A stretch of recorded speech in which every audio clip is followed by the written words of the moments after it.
पकने तक वो होगा साथ साथ। माँ है भूल सकती, वो न भूलेगा।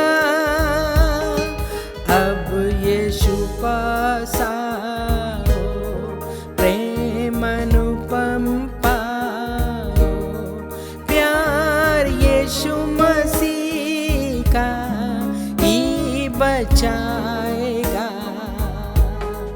ओ कितना गहरा प्यार यीशु मसीह का, सागर से भी विशाल हो। धन्यवाद।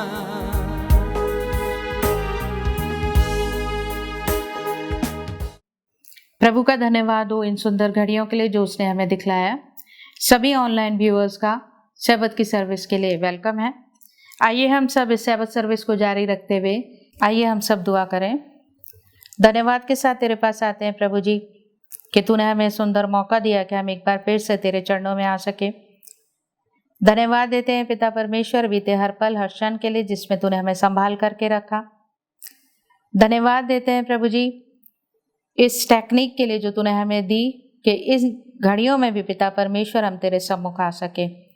हमारा गीतों का गाया जाना, वचन का सुनना पढ़ना, हर एक एक्टिविटी को हम तेरे हाथों में सौंपते हैं पिता, और हमारे बीच में उपस्थित हो ताकि प्रभु जी हमारी हर एक्टिविटी पिता तुझे भाने पाए। तेरे नाम से मांगते हैं, आमीन। गुड मॉर्निंग सबको, सुबह का सलाम बोलूँगी सैबत की आराधना में। आज का मेरा फीचर टॉक आपके सामने रखने जा रही हूँ जो कि हमारी चॉइसेस के ऊपर डिपेंड है, और फीचर टॉक का टाइटल ही है choices that you make today will decide your future. हम जितनी भी चॉइस आज करते हैं वो हमारे आने वाली ज़िंदगी में हमारे को के ऊपर बहुत प्रभाव डालता है। हमारी जो ज़िंदगी है वो फुल ऑफ चॉइसेस है। हमें हर चीज़ में चूज़ करने का मौका मिलता है, चाहे वो फ्रेंड्स हों, चाहे वो हमारे कलीग्स हों, चाहे हमारे खाने की हैबिट्स को लेके बहुत सारी चीज़ें हमें चूज़ करने को मिलती है। और आपके सामने मैं एक छोटी सी कहानी रखना चाहूँगी और जिसमें बताया जा रहा है एक फैमिली के बारे में, जिसमें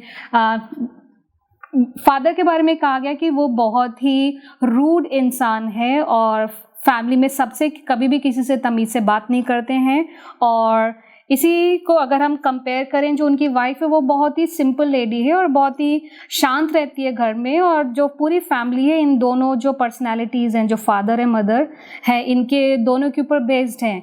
फादर के ऐसे रूड बिहेवियर के कारण जो उनके 2 बच्चे हुए, जो 2 बेटे थे, एक जो बड़ा बेटा था वो बहुत ही गलत आदतों में पड़ जाता है, उसको कभी भी चेक नहीं करा गया, जबकि फादर इतने स्ट्रिक्ट थे लेकिन उनका बड़ा बेटा खराब हो चुका था। जबकि हम दूसरे बेटे के बारे में देखें, वो बहुत ही अच्छा इंसान था और उसकी जो ज़िंदगी थी वो बेहतर थी अगर हम दोनों की ज़िंदगी को देखते हैं। कहानी में ऐसा लिखा गया है कि जो फादर के बारे में लिखा कि वो रूड होने के साथ साथ वो बहुत शराब पीते थे, घर में गाली गलौज करते थे, लड़ाइयाँ करते थे, और जब देखो उनका जो मूड था वो कभी भी सही नहीं रहता था। और इसी मूड को देखते हुए जो उनका बेटा था बड़ा वाला, वो यही सीख रहा था कि मेरा जो पिता है वो घर में कैसा रहता है। और दूसरे भाई के बारे में बताया गया, जो उनका जो छोटा बेटा था वो ऐसा नहीं था, वो हमेशा अपनी माँ को फॉलो करता था। जैसी उसकी माँ सिंपल थी, चुप रहती थी, हर चीज़ को सुलझाने की कोशिश करती थी, वो भी वैसा करता था। और एक ही घर में 2 तरह के जो इंसानियत पाई जा रही थी, एक बहुत ही रूड था और दूसरा बहुत ही सिंपल था। और ऐसे इनकी ज़िंदगी आगे बढ़ती जाती है और एक बार ऐसे समय आता है कि जो बड़ा भाई है वो उसी गांव में किसी को मार के आ जाता है और उसके पीछे पुलिस पड़ जाती है और उनके घर तक पहुंच जाती है और उस बड़े लड़के को घर से आके पकड़ लेती है। और उससे जब क्वेश्चन किया जाता है और पूछा जाता है कि भाई तुम ऐसे कैसे हो, तुम्हारे घर में तो तुम्हारा छोटा भाई इतना अच्छा है और तुम्हारी माँ इतनी सिंपल है, तुम ऐसे कैसे हो गए, तो वो सिर्फ एक आंसर बोलता है और वो बोलता है कि मैंने अपने फादर को फॉलो करा है। और छोटे बच्चे से भी पूछा जाता है कि आपका बड़ा भाई ऐसा निकला तो आप इतने सिंपल कैसे रह गए, और वो बहुत ही सिंपली तरीके से बोलता है कि मैंने हमेशा अपनी माँ को जाना है और उनको फॉलो करने की कोशिश की है। वैसे ही चर्च मेंबर्स, हमारे पास भी हमेशा चॉइस होती है अच्छा चूज़ करने की या बुरा चूज़ करने की। हमें बाइबल में बहुत सारे एग्जाम्पल मिलते हैं जिसमें चॉइस के बारे में बताया जाता है। अगर हम देखें एडम एंड ईव की कहानी को देखें, ईव ने गलत चूज़ करा और उसके जो ज़रिए पूरी जो इंसानियत थी, जो कि ज़िंदगी थी, उसके साथ ही ख़त्म हो जाती है और इस दुनिया में पाप आ जाता है। दूसरा एग्जाम्पल हम नोहा के बारे में देख सकते हैं, जो कि हमेशा खुदा बाप को मानता था, उनके कमांडमेंट्स को मानता था, और उनके कारण ही, नोहा के कारण ही वो बड़ी जो शिप थी वो बनाई गई और उसके ज़रिए ही जो 8 लोग थे जो बचाए गए थे। और एग्जाम्पल हम बाइबल में पा सकते हैं वो कि जोब है, जिसके ऊपर बहुत सारी परेशानियां आती हैं, और इतनी परेशानियां आने पर भी वो कभी भी गलत खुदा बाप के बारे में नहीं बोलता है। इन सब बाइबल एग्जाम्पल्स में हम यही सीख सकते हैं कि हमारी ज़िंदगी में बहुत सारी चॉइसेस आती हैं, और ये जब भी आप कोई भी चीज़ को चूज़ करते हैं वो आपकी आने वाली ज़िंदगी पर हमेशा असर डालती हैं। आप एग्जाम्पल देख सकते हैं उस बड़े बेटे का जिसने अपने फादर को हमेशा एग्जाम्पल माना और उनकी ज़िंदगी को फॉलो करना चाहता था, और वो उस मोड़ पर आ जाता है जब उसको जेल ले जाया जाता है। दूसरे बेटे का एग्जाम्पल दे सकते हैं जो कि बहुत सिंपल था और जो अपनी माँ की हमेशा उनकी तरह बनना चाहता था, और उसकी जो ज़िंदगी थी वो बहुत बेहतर हो जाती है। वैसे ही हमारी ज़िंदगी में बहुत चॉइसेस आती हैं चर्च मेंबर्स। आइए हम बेस्ट चूज़ करें और अपनी ज़िंदगी को बेहतर बनाएं। आइए हम मसीह को चूज़ करें और एवरलास्टिंग लाइफ की ओर बढ़ते जाएं। धन्यवाद। Good morning viewers, wish you all a very happy Sabbath. और आज की जो मिशन रिपोर्ट है वो साइप्रस से आई है, और हमारी जो मिशन रिपोर्ट है उसका टाइटल है बी फ्रेंडिंग शू शाइनर, यानी कि जो जूतों को जो पॉलिश करता है उसके साथ दोस्ती। तो यहाँ पर 2 शख्सों का जिक्र है जिनका नाम है फिलिप दिमित्रोव एंड यूलियन यानकोव। तो ये जो दोनों शख्स हैं ये 49 ईयर्स के हैं। सो बताया जाता है कि फिलिप जो है एक लोकल मार्केट में जाते हैं, तो सडनली उनका ध्यान एक उस इंसान की तरफ जाता है जिसके ने बहुत ही मैले चिथड़े, बहुत पुराने कपड़े पहन रखे हैं, और उसके पास से बहुत टबैको की, जब हम सिगरेट ज़्यादा पीते हैं, स्मोक करते हैं, तो हमारी बॉडी में से, हमारे कपड़ों में से उसका स्मेल आता है। और जब वो पॉलिश कर रहा था तो वन कुड सी, वो देख सकता था कि उसके जो हाथ है वो बहुत ज़्यादा काँप रहे थे बिकॉज ऑफ एल्कोहलिज्म। तो जब फिलिप उस शू शाइनर के पास जाता है, वो उससे बल्गेरियन लैंग्वेज के अंदर उससे पूछता है कि आपके हाल चाल कैसे हैं और क्या आपको किसी चीज़ की मदद की ज़रूरत है। सो वो जो शू शाइनर जो शू शाइन कर रहा था उसका नाम है यूलियन, और वो फिलिप की तरफ बड़े ही भौचक्के होकर उनकी तरफ देखते हैं, क्योंकि लगभग 10 साल से ज़्यादा हो गए थे और इस तरीके से उनको किसी ने भी नहीं पूछा था। हालांकि उसने कुछ इतना जवाब दिया नहीं। फिलिप फिर आगे कहते हैं कि अगर क्या आप जानते हैं कि खुदावन यीशु मसीह ने हम सब पापियों के लिए इस दुनिया जहां में आए और अपनी जान हम सब के लिए दी। तो जब यूलियन इस बात को सुनते हैं, तो स्पेशली जब वो खुदावन यीशु मसीह का जब जिक्र सुनते हैं तो उनकी जो है बहुत अच्छा लगता है, लेकिन फिर भी वो कुछ ज़्यादा डिस्कस नहीं करते हैं, और इसके बाद जो है फिलिप अपने घर चले जाते हैं। इसके बाद ये सिलसिला 2-3 दिन तक बराबर चलता है कि फिलिप आते हैं और वो इसी यूलियन के पास फिर जाते हैं, फिर उससे उसके हालचाल पूछते हैं, लेकिन इस दौरान वो कभी भी अपने शूज़ उससे पॉलिश नहीं कराते। धीमे धीमे जब इन दोनों के में वार्तालाप थोड़ा और बढ़ता जाता है और दोनों थोड़ा सा खुलते हैं, तो एक दिन यूलियन उनको फिलिप को कहता है कि आइए आज मैं आपको जहां मैं रहता हूं वहां मैं आपको लेके चलता हूं। और जिससे पहले वो उनको घर पे लेके जाते, फिलिप क्योंकि अब ये दोनों थोड़े से दोस्त बन गए थे और इनमें आपस में बातचीत भी करते थे, तो फिलिप ने उनको थोड़ा सा काउंसिल किया यूलियन को, ये समझाकर कि देखिए आप जो हैं अपना सारा जो पैसा है जो भी आप कमाते हैं आप उसको सिगरेट और अल्कोहल में खर्च कर देते हैं। आप अपने फ्यूचर के लिए, अपने अपने भविष्य के लिए अपने इन पैसों की बचत करिए। तो जब ये कॉन्वर्सेशन चल रही होती तो एक दिन यूलियन उनको अपने घर पे इनवाइट करते हैं कि चलिए मैं आपको वहाँ लेके चलता हूँ जहाँ मैं रहता हूँ। तो जब ये दोनों वहाँ जाते हैं तो फिलिप जहाँ यूलियन रहते थे उस जिस बिल्डिंग में, जो टूटी फूटी बहुत ही बंजर सी बिल्डिंग थी, उस बिल्डिंग को देखकर और जिस सख्त से फ्लोर पे वो सोते थे, उनको उन दोनों जगहों को देख करके उनको बहुत दुखित होता है और उनको बहुत रोना आता है। जब इनकी बातें थोड़ी और चलती हैं तो यूलियन बताते हैं कि वो जब 14 साल की उम्र के थे, वो तब से he was into alcoholism and smoking. और फिलिप उनको कहते हैं कि देखिए खुदा, फिर से उसी चीज़ को रेटिरिएट करते हैं कि देखिए खुदावन यीशु मसीह ने हम सब के लिए अपने प्राणों की आहुति दी ताकि उनके क्रूस पे उनके खून बहाने से हम सब पाक हो जाएं। और वो ये भी उनको बताते हैं फिलिप यूलियन को कि खुदावन यीशु मसीह आपसे भी बहुत ज़्यादा प्यार करते हैं। और वो ये भी आगे ये भी कहते हैं कि अभी भी देर नहीं हुई है और अगर आप चाहते हैं तो आप अपना जीवन खुदावन यीशु मसीह को अभी दे सकते हैं। जब यूलियन इस बात को सुनते हैं तो उनका दिल थोड़ा पिघलता है और वो ये कहते हैं कि हाँ, मैं खुदावन यीशु मसीह को अपना जीवन देना चाहता हूँ। फिलिप उनको ये भी कहते हैं कि देखिए 35 साल से ज़्यादा हो गए हैं और अब आपने अपने आप को शैतान के चुंगल में इतना ज़्यादा दे दिया है कि आप बहुत आगे जा चुके हैं। अब समय है कि आप वापस खुदावन यीशु मसीह के पास आ जाएं। धीमे धीमे ये दोनों की दोनों साथ में प्रार्थना में अपना जीवन व्यतीत करने लगते हैं। और तब फिलिप यूलियन को बताते हैं कि वो एक full time 7 day Adventist full time ले प्रीचर हैं। और फिर ये इनको आगे लेके जाते हैं और फिर ये दोनों बल्गेरियन लैंग्वेज में बाइबल स्टडी साइप्रस में करना शुरू करते हैं। सो बेसिकली अगर ये बताया जाए कि जब यूलियन ने उनको और ये बताया कि ये जो थे ये बल्गेरिया से आए थे, बल्गेरिया से जो थे ये साइप्रस आए थे नौकरी के लिए और ये एक कंस्ट्रक्शन कंपनी में नौकरी करते थे। और क्योंकि वो इतना ज़्यादा अल्कोहलिज्म और स्मोकिंग में इतना ज़्यादा लिप्त हो चुके थे कि उनको ना सिर्फ उनकी नौकरी से निकाल दिया गया था, लेकिन उनके परिवार वालों ने और उनके प्रियजनों ने भी उनको अपने घर से और उनकी ज़िंदगी से दूर कर दिया था। और ये पहली बार ऐसा मौका था कि किसी ने उनसे इतने प्रेम मोहब्बत से बात करी। सो जब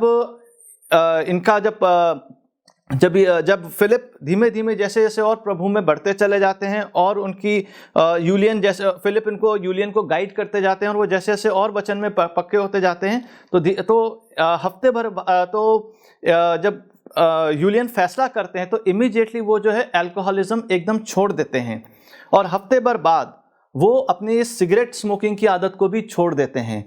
इसके बाद आगे बताते हैं कि किस तरीके से जो फिलिप हैं इन्होंने जैसा कि आपको बताया है कि ये फुल टाइम ले प्रीचर रह चुके हैं, तो इन्होंने इससे पहले भी साइप्रस में कम से कम नहीं तो 8 बैप्टिज्म किए थे और जो नवा जो बैप्टिज्म होने जा रहा था वो यूलियन का होने जा रहा था। और यूलियन बताते हैं कि उस बैप्टिज्म के बाद और खुदावन यीशु मसीह को अपनाने के बाद उनकी ज़िंदगी एकदम 360 डिग्री चेंज हो गई। उनको अपने जीवन में प्रभु का खुदा का प्रेम उनको अपनी ज़िंदगी में महसूस होने लगा। उनकी एक होटल में एज अ शेफ़ उनकी नौकरी लगी और वो अपने परिवार के साथ भी दोबारा जुड़ते चले गए। तो ये जो पूरी जो मिशन रिपोर्ट है इसके द्वारा यूलियन यही बताना चाहते हैं कि जबकि हम आज 13 सैबत में हैं तो आइए हम सब अपने दिलों को खोल करके खुदावन के हुजूर जितनी हमारी टाइट्स और ऑफरिंग्स हैं, हम सब जानते हैं कि अभी इस समय कोविड बीमारी कितनी चल रही है, तो आइए हम अपने खजानों को खोलें इस बीमारी के दौरान भी और जितना हो सकता है अपने चर्च अपने मिशन को सपोर्ट करें ताकि जो 13 सैबत की ऑफरिंग है ये साइप्रस में ये एक चर्च बनाने जा रहे हैं और ना सिर्फ वहाँ एक चर्च बना रहे हैं लेकिन एक कम्युनिटी सेंटर भी बना रहे हैं और जिसके तहत खुदा का काम और बढ़ सकता है। और यूलियन ये भी बताते हैं कि जब इन्होंने इस होटल की नौकरी को ज्वाइन किया तो इनको सैबथ ऑफ मिलने लग गया, सैटरडे की छुट्टी मिलने लग गई वहाँ पे, जो कि साइप्रस जैसे कंट्री में और जहाँ पर ये काम करते थे, जो कि जिस जगह का नाम है निकोसिया, जो वहाँ की साइप्रस की जो है राजधानी है। सो वहाँ पर इस जगह पर सैटरडे की छुट्टी मिलना बहुत बड़ी बात होती है। और अगर हम देखें तो साइप्रस की जो ओवरऑल पॉपुलेशन है वो है 1.1 मिलियन, और वहाँ पर जो एडवेंटिस्ट चर्च मेंबर्स हैं दे आर अप्रॉक्सीमेटली 103। सो यूलियन दोबारा यही अर्ज करते हैं, रिक्वेस्ट करते हैं कि जबकि ये 13 सैबथ की जब ऑफरिंग आती है तो हम दिल खोल कर अपने चर्च में जो खुदा ने हमको बरकतें दी हैं वो सब in the form of offerings अपने चर्च में लेकर आएँ, ताकि जो कम्युनिटी एक्सटेंशन और जो चर्च का काम साइप्रस में होना है, प्लस जो ट्रांस यूरोपियन डिवीज़न में जो हमारे 7 डे एडवेंटिस्ट चर्च का जो काम होना है वो जल्द से जल्द और तेज़ी से बढ़ सके। खुदा हम सबको बरकत दे। Thank you so much. अच्छी मिशन रिपोर्ट और फीचर टॉक के लिए मैं अंशुमन और सुमन का धन्यवाद करना चाहूँगी। आइए अब हम सब लेसन स्टडी के लिए डॉक्टर अतिका और नितिका के साथ आगे चलते हैं। आज की लेसन स्टडी में आप सबका एक बार फिर से स्वागत है।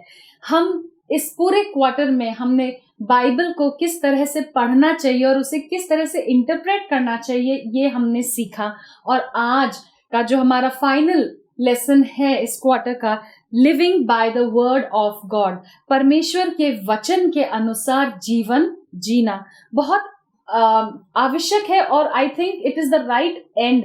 पूरे क्वार्टर का ये एक करेक्ट एंडिंग है, क्योंकि नॉलेज होना बहुत जरूरी है, ज्ञान बहुत जरूरी है, लेकिन अगर उस ज्ञान को हम अपने जीवन में नहीं उतार सकते तो वो ज्ञान क्या होता है, वो हमारे लिए व्यर्थ ठहरता है। और परमेश्वर का जो वचन है वो हमारे लिए सिर्फ देखकर और उसे अप्रिशिएट करना या निहारने के लिए नहीं है, पर वो इसलिए है कि हम क्या करें, उसको अपने जीवन में उतार सकें, तभी हम दूसरों के लिए विटनेस बन सकेंगे। हमने वचन को पढ़ना, उसको इंटरप्रेट करना, उसको समझना सीखा।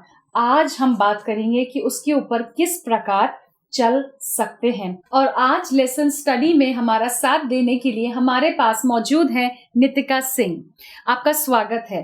नितिका, जब मैं इस लेसन के बारे में पढ़ रही थी, मेरी निगाह होशिया नबी की पुस्तक उसके 4 अध्याय और 6 पद पे गई। यहाँ लिखा है, मेरे ज्ञान के न होने से मेरी प्रजा नष्ट हो गई।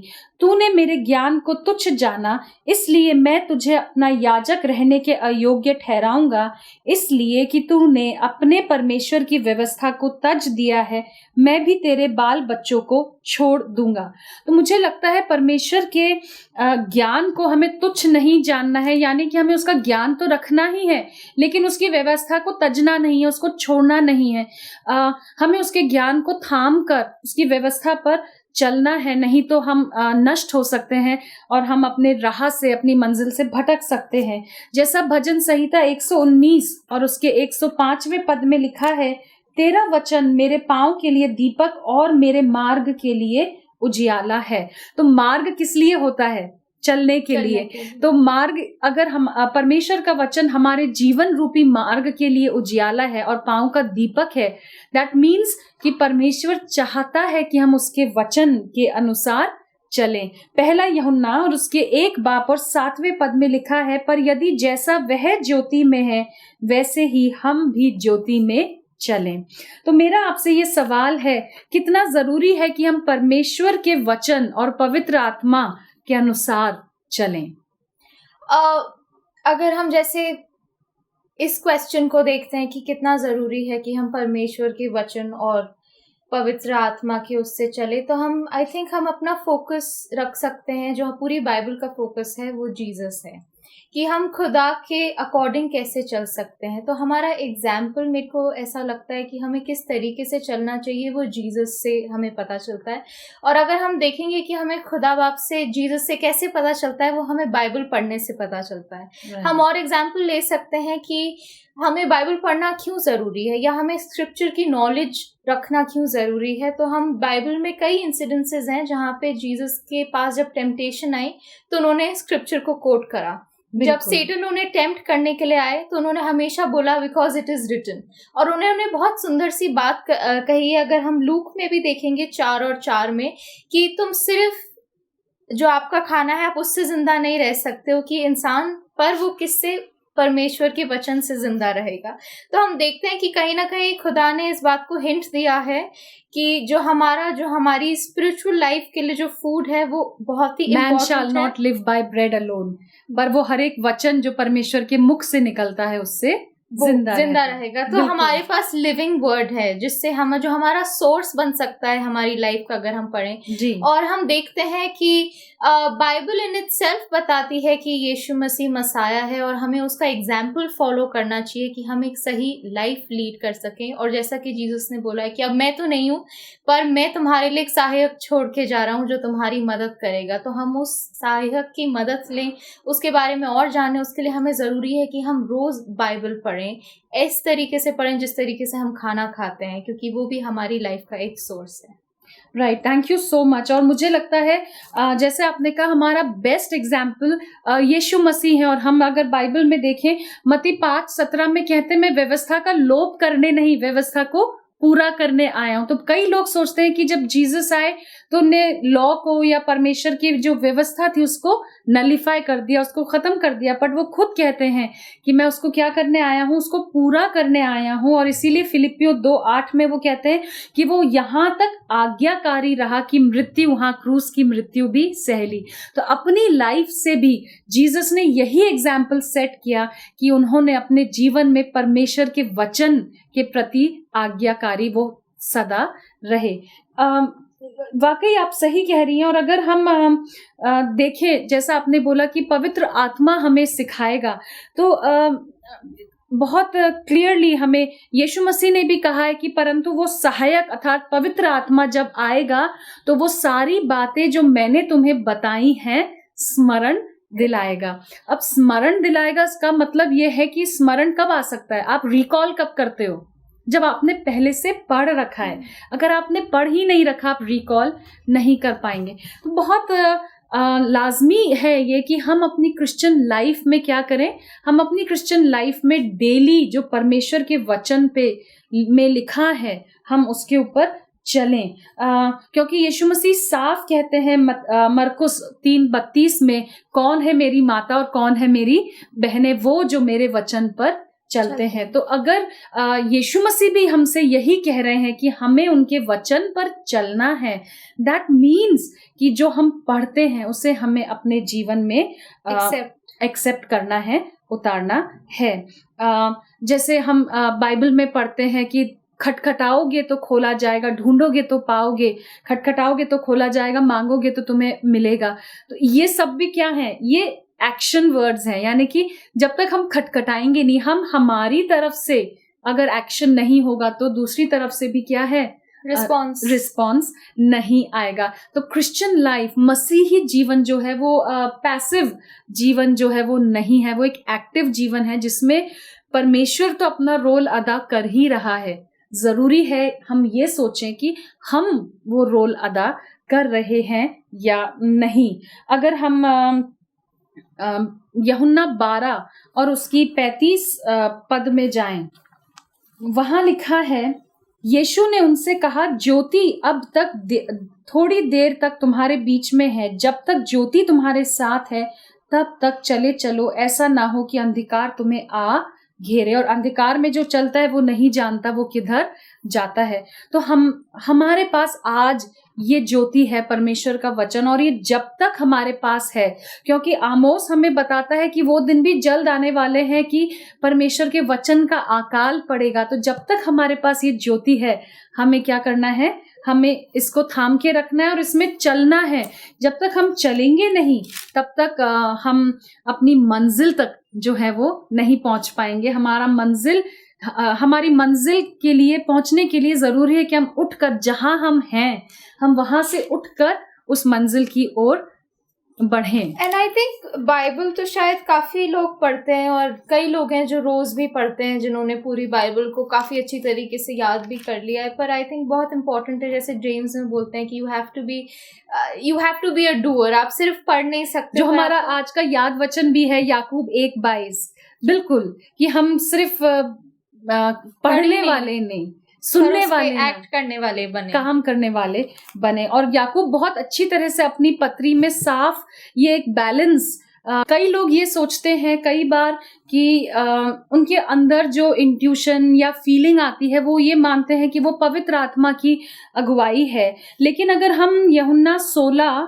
और उसके 13वें पद को पढ़े, वो लिखा है, परंतु जब वह अर्थात सत्य का आत्मा आएगा तो तुम्हें सब सत्य का मार्ग बताएगा, क्योंकि वह अपनी ओर से ना कहेगा, परंतु जो कुछ सुनेगा वही कहेगा और आने वाली बातें तुम्हें बताएगा। तो हम ये पहले भी अपने पूरे क्वार्टर में कवर कर चुके हैं कि पवित्र आत्मा जब भी हमसे बात करता है वो कभी भी वचन के कॉन्ट्ररी हमसे बात नहीं करता, वो परमेश्वर के वचन के अनुसार ही हमसे बात करता है। तो कई बार हमें डिस्टिंग्विश कर लेना चाहिए, हाँ हमारे अंदर जो फीलिंग आ रही है वो कहीं ऐसा तो नहीं सिर्फ एक फीलिंग है और वो परमेश्वर के वचन से कॉन्ट्ररी है। और आई थिंक हम डिस्टिंग्विश भी तभी कर पाएंगे जब हम पढ़े बाइबल को। Exactly, you are absolutely right. Bible को जब तक पढ़ेंगे नहीं, समझेंगे नहीं, तो हम डिस्टिंग्विश भी नहीं कर पाएंगे। और जब पढ़ेंगे तो ऑटोमेटिकली वो हमारे अंदर कहीं ना कहीं एक प्रॉम्प्टिंग तो आएगी, जो आप पढ़ते हो वो कहीं ना कहीं आपके एक्शन में झलकता है और झलकना चाहिए।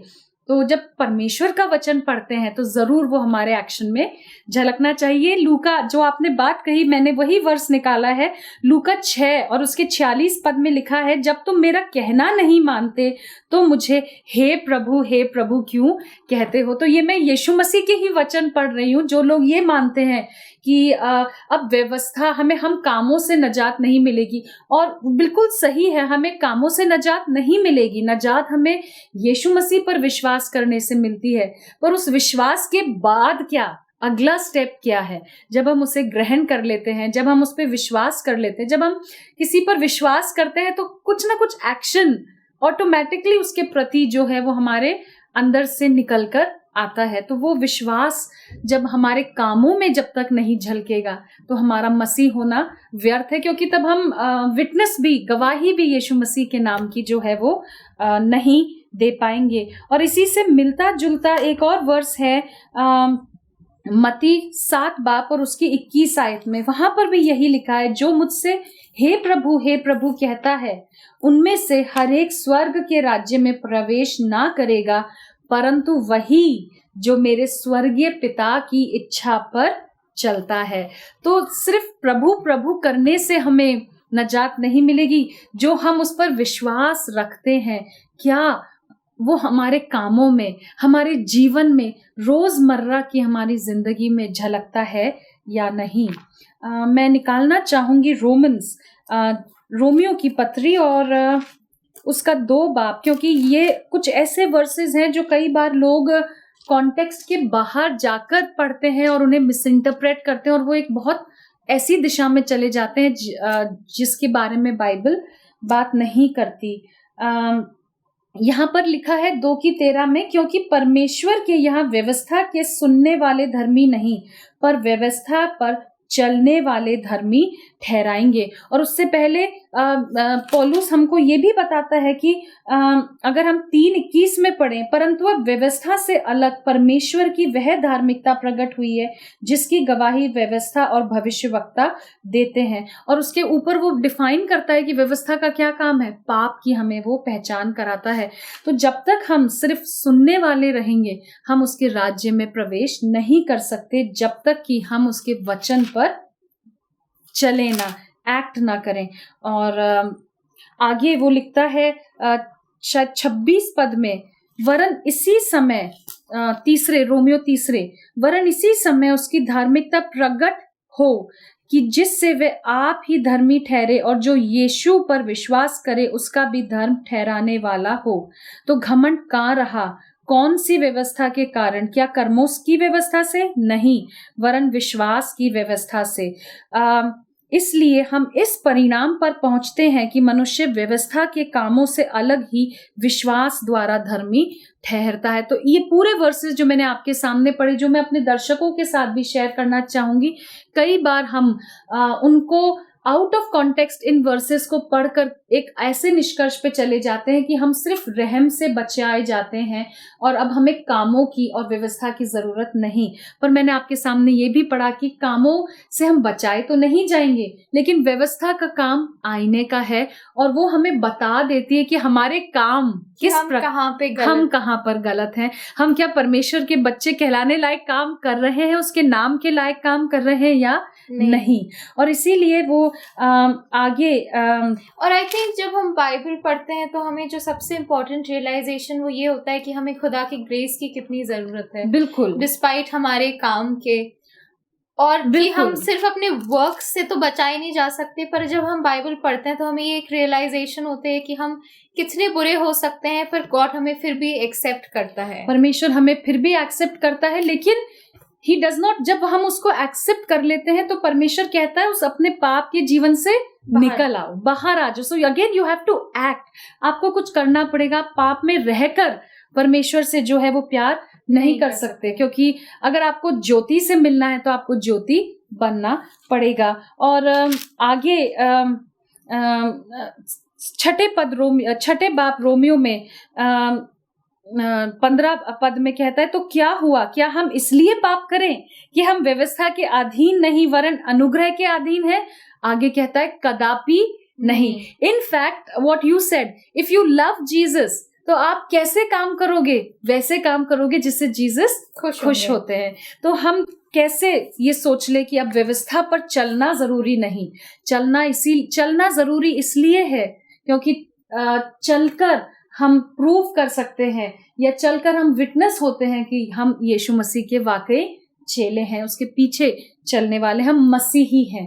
तो बचाए तो हम रहम से जाएंगे, लेकिन यीशु के विश्वास को मतलब यीशु के विश्वास में जब हम आ जाते हैं तो उस विश्वास के साथ हम क्या करते हैं, वो एक्शन डिसाइड करता है कि हम वाकई किस तरफ हैं, परमेश्वर की तरफ हैं या किसी और तरफ, शैतान की तरफ है। बिल्कुल सही आपने फरमाया। और आई थिंक जब तक हम पढ़ते नहीं है तो हमें ये लगता भी नहीं है कि हमें कुछ गलत है या हमें कुछ खराबी है। यस, हम जब पढ़ना स्टार्ट करते हैं तो हम अपने वर्ल्डली स्टैंडर्ड से हटके बाइबल को अपना स्टैंडर्ड बनाते हैं। हमें रियलाइज होता है कि हम इतने टाइम तक हम सिर्फ ल्यूकवार्म थे, हमें एक साइड चूज करनी पड़ेगी। बिल्कुल हमें एक साइड चूज करनी पड़ेगी। And when it comes to choosing, automatically हमारे बिहेवियर में, हमारे व्यवहार में, उठने बैठने में, खान पान में, ओढ़ने पहनने में, हर चीज में क्या होना चाहिए, एक चेंज आना चाहिए। चलिए हम हमारे लेसन में आगे चलते हैं और हम बात कर रहे हैं जीसस वर्सेस स्क्रिप्चर की। यीशु मसीह ने जब भी स्क्रिप्चर या धर्मशास्त्र की बात कही, अगेन कई लोग ये सोचते हैं कि यीशु मसीह ने आके जो था वो व्यवस्था को खत्म करा, लेकिन ऐसा नहीं है। अगर हम यशाया 42 और उसके 21वें पद में पढ़े तो वहां लिखा है कि वो आकर क्या करेगा, वो मेरे जो व्यवस्था है उसको मैग्नीफाई करेगा। देखिए यहाँ लिखा है, यहोवा को अपनी धार्मिकता के निमित्त यही भाया है कि व्यवस्था की अधिक बड़ाई अधिक करे।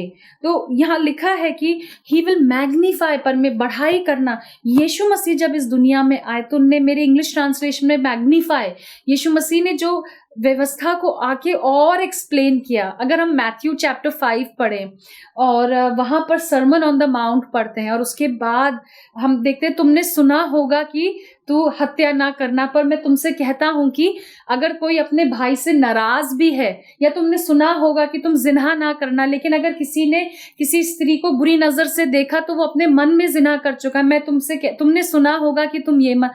तो यीशु मसीह लिटरली लॉ के एक एक पार्ट को लेकर क्या करते हैं, उसको और ओपन अप कर दिया और उसका स्कोप जो था वो मुझे लगता है ब्रॉड कर दिया। एग्जैक्टली ब्रॉड कर दिया। और आई थिंक उन्होंने एक चीज एस्टैब्लिश कर दी कि लॉ को मानना इम्पॉसिबल नहीं है, ये ह्यूमन लिमिट्स में रहते रहते ये पॉसिबल है। यस, बिल्कुल। और इसीलिए जैसे हमने अपने मंडे के लेसन में पढ़ा कि जीसस हमारा एग्जाम्पल होने चाहिए कि, और वो कैसे एग्जाम्पल थे, वो इतने आज्ञाकारी थे। गेत्समनी में भी वो दुआ करते हैं कि हो सके ये प्याला मेरे सामने से हट जाए, पर फिर क्या कहते हैं वो, मेरी नहीं तेरी इच्छा पूरी हो। तो he was obedient unto death. तो अगर जीसस हमारा एग्जाम्पल है तो हमें भी कैसा होना और उनको चाहिए। टेम्प्ट भी करा गया, ऐसा नहीं था कि वो टेम्पटेशन उनके पास नहीं आई। और उन्होंने टेम्पटेशन में रहते हुए भी उन्होंने बाइबल को कोट करा। तो आई थिंक हम भी अपने, जब हम खुद टेम्पटेशन में हो सकते हैं, हमने जो स्क्रिप्चर पढ़ा है हम उसको याद कर सकते हैं, हम अपने मन में वो चीज कर सकते हैं कि हमारा वो स्टैंडर्ड है और हम इससे डिविएट नहीं हो। बिल्कुल। और जैसे स्टार्टिंग में आपने कहा था कि पूरी स्क्रिप्चर का फोकस कौन है, जीसस है। तो यूहन्ना 5 और 45 से 47 में यही लिखा है, यीशु मसीह यही कहते हैं, क्योंकि यदि तुम मूसा का विश्वास करते तो मेरा भी विश्वास करते, इसलिए कि उसने मेरे विषय में लिखा है। और अगर हम वो चैप्टर पढ़े लूक में, जब वो 2 disciples they are walking on the road to Emmaus और यीशु मसीह उनसे बात करते हैं, तो वो क्या करते हैं, मूसा से लेकर अंत तक सारी बातें स्क्रिप्चर टू स्क्रिप्चर उनको समझाते हैं कि ये ऐसा ही होना लिखा था। और सारे कैसे धर्मशास्त्र की एक एक बात किसको पॉइंट आउट करती है, यीशु मसीह को। तो यीशु मसीह ने हमेशा क्या करा, अपनी लाइफ में स्क्रिप्चर को जो था वो अपहोल्ड करा, अहमियत दी। और ये जो सेंटेंस है कि उसके हृदय में से जीवन के जल की नदियां बह निकलेंगी, ये यीशु मसीह कोट कर रहे हैं। आइजाया यशाया 12:13 में से कोट करें तो यीशु मसीह ने हमेशा जो था धर्मशास्त्र को, स्क्रिप्चर को अपहोल्ड किया, उसको कोट किया, उसी में से बातें करी, उसको फॉलो किया और उसकी जो एक पेरीमीटर था, उसकी परिधि में रहकर उनने अपना जो था पूरा जीवन जिया। और बहुत से लोग ये मानते हैं कि जो पुराना वचन था या पुराना कवनेंट था, पुरानी वाचा थी, वो खत्म हो गई और यीशु मसीह के आने के बाद नई वाचा आई है, इसलिए हमें कामों पर ध्यान देने की जरूरत नहीं। पर जो हम देखते हैं कि नई वाचा जो है वो पुरानी ही है, it is the same covenant, वो बदली नहीं है। फर्क इतना है कि पुरानी वाचा पत्थर के टैबलेट्स पर, पट्टियों पर लिखी गई थी, पर नई वाचा हमारे मनों पर लिखी गई है। और अगर हम व्यवस्था विवरण ड्यूट्रोनॉमी और उसके 4 बाब की 4 पद को पढ़े, वहां लिखा है, परंतु तुम जो अपने परमेश्वर यहोवा के साथ लिपटे रहे सब के सब आज जीवित हो। तो हम में से हर एक जो परमेश्वर के वचन के साथ लिपटे रहना बहुत जरूरी है। और अगर हम उसके वचन से लिपटे रहेंगे, ऑटोमेटिकली हम उसके वचन के अनुसार चलेंगे। ऐसा नहीं हो सकता, ऐसा होना भी नहीं चाहिए कि हम पढ़ते कुछ और हैं, उसके वचन से लिपटे रहते हैं, लेकिन हमारी जो चाल है, हमारी जो चाल चलन है, हमारी जो लाइफ है, वो उसके बिल्कुल ऑपोजिट हो।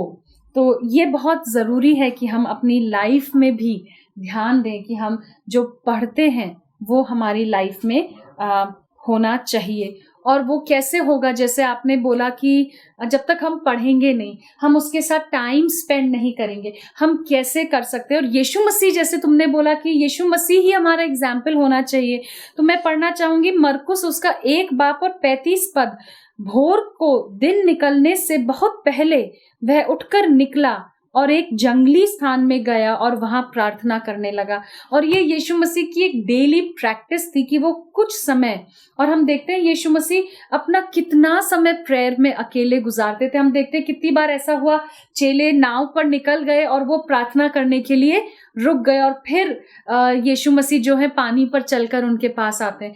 तो बहुत जरूरी है कि हम जब तक परमेश्वर के साथ अपना समय नहीं बिताएंगे, तब तक हम उसके वचन को पढ़ नहीं सकते, हम उसके वचन को समझ नहीं सकते। और जब तक ये दोनों नहीं होगा तो हम उसके वचन पर चल भी नहीं सकते। आई थिंक बहुत इम्पोर्टेंट होता है कि किसी भी रिलेशनशिप में अगर हम देखें, हमारे पेरेंट्स के साथ भी एक क्वालिटी टाइम स्पेंड करना। और आई थिंक वो अगर हम देखें कि हम किसी से भी प्यार करते हैं तो हम कोशिश करते हैं हम उस इंसान के साथ ज़्यादा से ज़्यादा समय बिताएं, ज़्यादा से ज़्यादा बात करें। और अभी लॉकडाउन भी चल रहा है तो जिनसे हम नहीं मिल पाते उनसे हम घंटों फ़ोन पे बात करते हैं, वीडियो कॉल करते हैं, फेस टाइम करते हैं। तो आई थिंक बहुत इम्पॉर्टेंट है हमारे लिए खुदा के साथ एक कनेक्शन बनाना। एक हमारा एक कनेक्शन होना चाहिए कि हम रोज़ उसके पास जाएं, वो हमारा रिलेशनशिप उसके साथ और स्ट्रॉन्ग करता है। और हम जीसस का भी, जैसे हम जीसस की बात कर रहे हैं, एग्जाम्पल ले सकते हैं कि वो कैसे उठ के जंगलों में जाते थे अकेले प्रार्थना करने अपने, जब उनके सारे चेले सो रहे होते थे वो सुबह सुबह जाते थे। हम बाइबल में भी हम देखते हैं कि मैथ्यू में लिखा है कि आप सुबह का टाइम लो कि आपका खुदा के साथ एक अकेला कम्युनियन हो। और आई थिंक बहुत इम्पॉर्टेंट है कि हमारे पास एक क्वाइट स्पेस होना चाहिए। हमने हमारे चर्च में भी वो मूवी देखी थी वॉर रूम, यस, जो शायद इसी चीज़ को बहुत फोर्स करके बोलती है कि कितना इम्पोर्टेंट होना चाहिए हमारे लिए वो टाइम जो हम खुदा के साथ बिताते हैं, जो हमें प्रिपेयर करती है हमारे अगले आने वाले दिनों के लिए कि हम हर टेम्पटेशन में डील कर सकें। तो आई थिंक बहुत इम्पोर्टेंट है कि हम हर दिन अपना खुदा के साथ एक टाइम स्पेंड करें जिसमें हम उससे जो हम बोलते हैं वो तो हम दुआ में पढ़ते हैं, जो हम दुआ में बोलते हैं, पर जो वो हमें बोलना मांगता है वो हम बाइबल से पढ़ते हैं। तो वो टू वे हो जाता है, पूरा कम्युनिकेशन एस्टैब्लिश कर देता है। That's a very valid point कि हम तो बहुत कुछ बोलते हैं खुदा को, पर खुदा हमसे क्या बोलना चाहता है या क्या बात करना चाहता है, क्या हम उसको सुनते हैं। और जैसे आप कह रहे हो कि एक क्वाइट टाइम, वॉर रूम का आपने एग्जाम्पल दिया, मुझे याद आया बचपन में मेरी मदर मुझे यही समझाती थी कि आपको अपना एक दुआ के लिए और एक quiet time with God time और जगह फिक्स कर लेनी चाहिए। आज मेरी मदर एग्जैक्टली वही रूटीन फॉलो करती है और उनकी एक फिक्स जगह है दुआ करने की, क्योंकि वो मुझे कहती थी कि जब आप टाइम फिक्स करते हो तो खुदा को वो अपॉइंटमेंट ध्यान रहता है, और जैसे ही वो समय आता है, suppose you pray at 5 o'clock in the morning, तो वहाँ फरिश्ते पहले से मौजूद होते हैं और परमेश्वर वहाँ इंतजार करता है कि इस समय मेरी बेटी या मेरा ये बेटा मुझसे मिलने आता है, बात करने आता है। And that has a very special blessing. And I think communication की जब हम बात करें तो हम पढ़ते भी है कि कम्युनिकेशन सिर्फ वन वे नहीं हो सकता। yes. आप बोलो और दूसरे इंसान का फीडबैक नहीं मिले तो वो कम्युनिकेशन नहीं होगी। तो हमें खुदा से कम्युनिकेट करने के लिए रियल टर्म्स में हमें पढ़ने की भी जरूरत है बाइबल में कि वो हमसे क्या कम्युनिकेट करना मांगता है, बिसाइड्स कि हम उससे क्या कम्युनिकेट। और इसके रिलेशन में हमारे लेसन में भी जो बाइबल वर्सेस दी गई है, भजन संहिता 46:10, वहां पे भी यही लिखा है, चुप हो जाओ और जान लो कि मैं परमेश्वर हूं।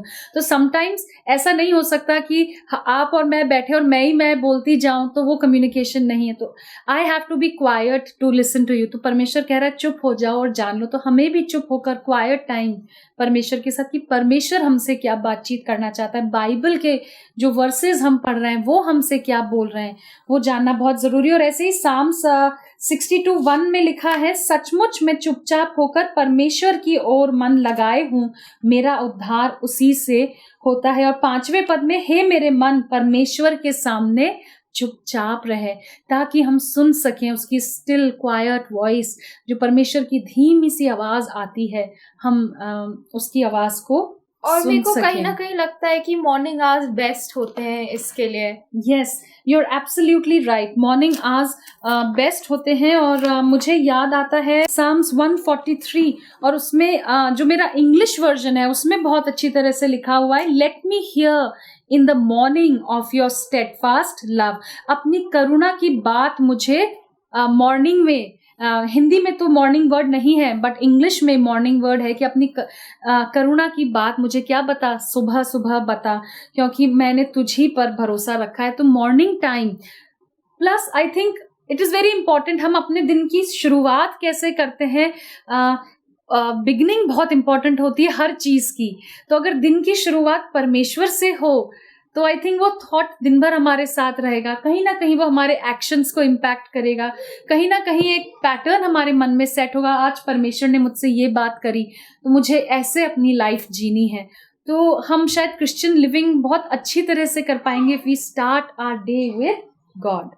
सो it's very important that we spend our time with God. Very true.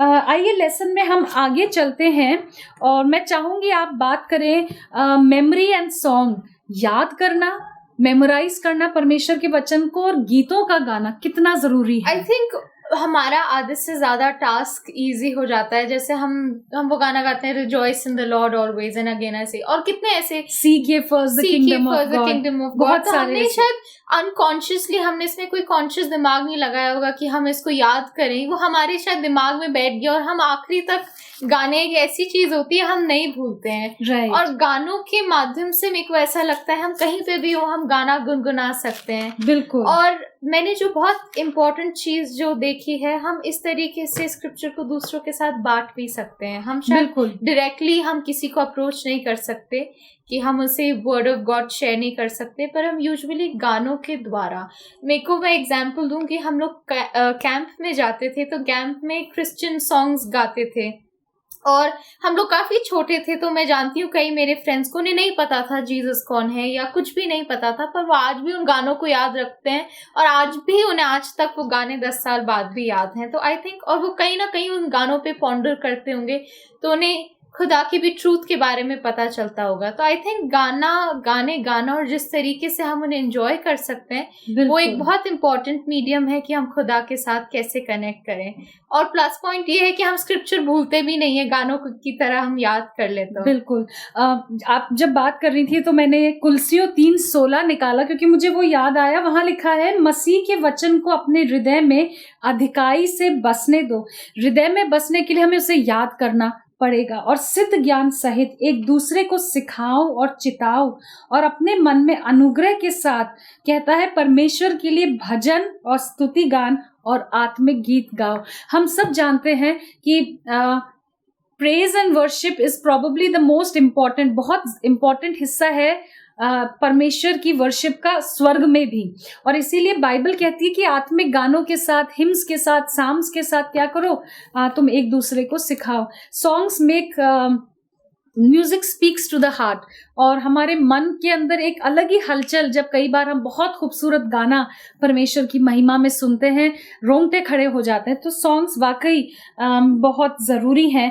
और मेमोराइज करना भी वचन जो है, आई थिंक वो शायद और भी ज़्यादा, जैसे आपने पहले मेंशन भी करा था कि कई एक ऐसा टाइम आएगा जब बाइबल सेंसर हो जाएगी। जी। आई थिंक आमोस 8:11 में है। और मैं कई बार इसके बारे में सोचती हूँ कि अगर हमारे से बाइबल ऐसी मान लीजिए नहीं ली जाए तो बाइबल शायद सेंसर करके हमें मिलेगी, तो अगर हमें बाइबल याद भी होगी तो हम जान पाएंगे कि क्या डिफरेंस है। बिल्कुल। और कई बार हम लोगों से बात भी करते हैं और हमारे पास बाइबल नहीं होती है, पर अगर हमें याद हो कि हमने क्या पढ़ा हो, तो आई थिंक वो हमारे जो हम बात कर रहे हैं वो उसको और ज्यादा सॉलिड। आप बहुत अच्छी डिबेटर हैं, तो आपके लिए कितना हैंडी होता है फैक्ट्स और स्टैटिस्टिक्स या एक आर्ग्यूमेंट याद अगर आपको है तो आपको कितना इजी होता है डिबेट करना और अपना पॉइंट रखना। बिल्कुल सही।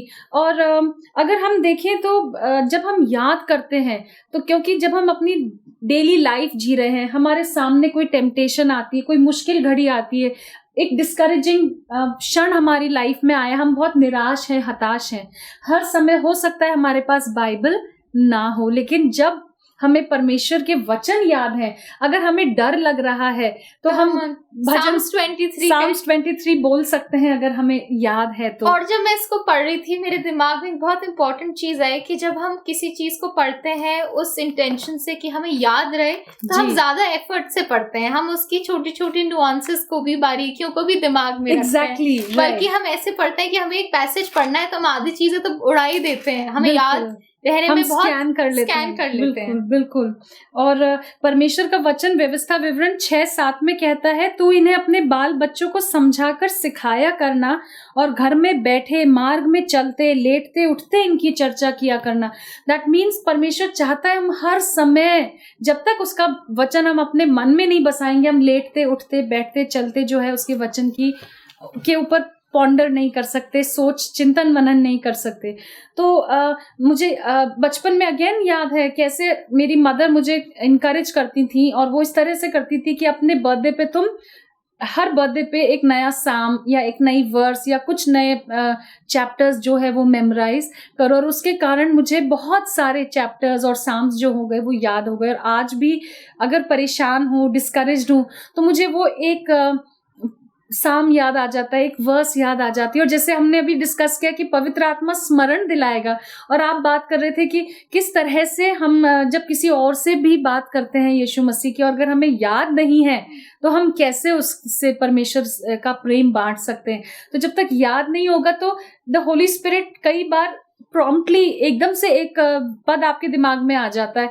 मुझे एक दिन याद है, मैं लेसन स्टडी पढ़ा रही थी और किसी ने कोई सवाल पूछा था, और वो सवाल मैं प्रिपेयर करके तो नहीं गई थी, बट एक अचानक से बहुत टेढ़ा सा सवाल था, लेकिन पवित्र आत्मा ने मुझे उसके लिए जवाब दिया। वो पद मुझे एकदम से याद आया, और मेरे फादर ने मुझे घर जाके बोला कि कई बार मैं तुझे अंडर एस्टिमेट कर लेता हूँ, बट तू वाकई कितना धीरे धीरे बाइबल में आगे बढ़ गई है। तो it was not bye my power, but it was the Holi spirit. But अगर मैंने नहीं पढ़ा होता तो वो मुझे शायद याद नहीं आता। और शायद जीसस को भी याद था, तभी उसने सेटन को Exactly.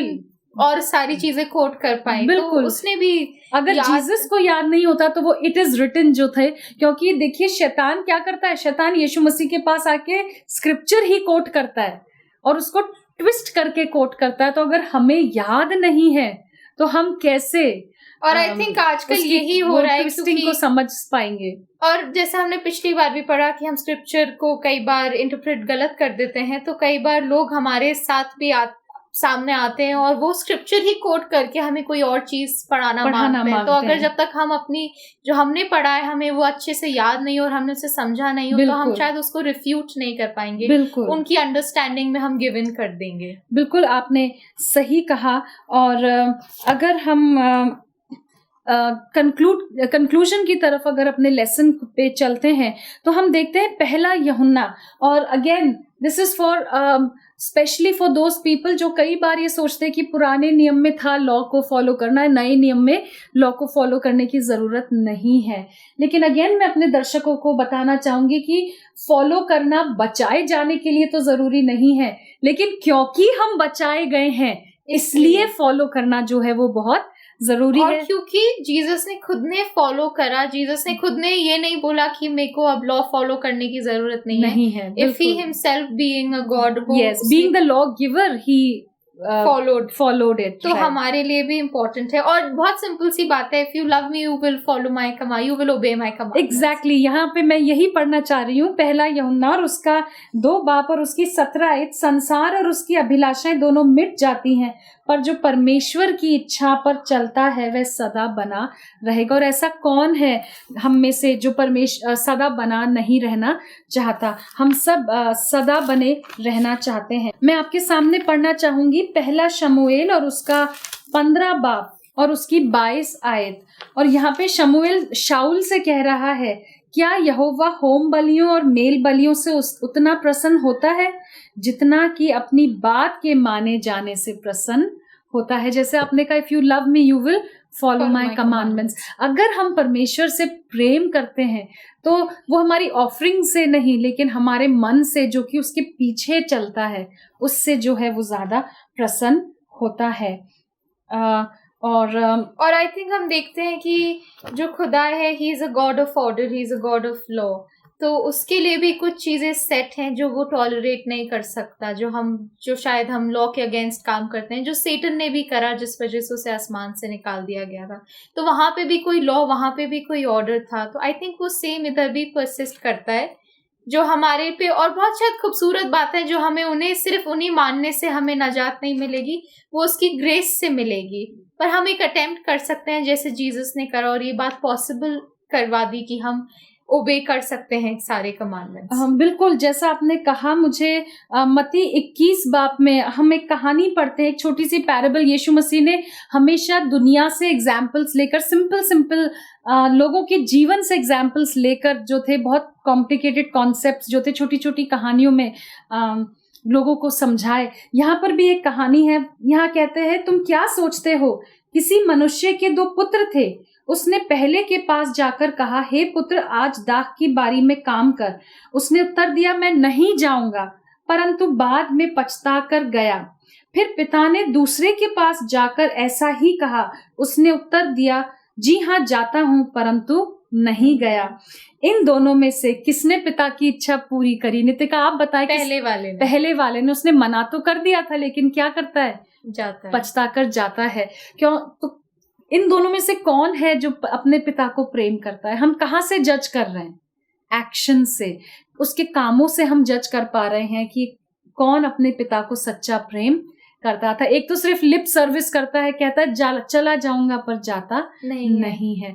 तो हमारे लिए भी बहुत जरूरी है, जैसा हमने बात करी, कि हम काम इसलिए नहीं करते कि हम बचाए जाएंगे। बचा तो सिर्फ हमें यीशु मसीह का रहम सकता है, लेकिन काम हम इसलिए करते हैं कि हम उससे प्रेम करते हैं और हम बचाए गए हैं। और इसीलिए हमारे पुराने जीवन में जब हम बचाए नहीं गए थे और आज के जीवन में जब हम बचाए जा चुके हैं, कुछ तो फर्क होना चाहिए। और वो जमीन आसमान का फर्क है, वो रोशनी और अंधियारे का फर्क है, और वो यही फर्क है कि हम क्या उसके वचन के अनुसार चल रहे हैं।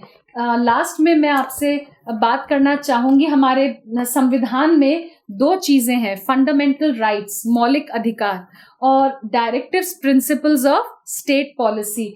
मौलिक अधिकार तो कंपल्शन है, फंडामेंटल राइट्स हमारे लिए कंपल्सरी हैं, लेकिन directive principles of state policy क्या है?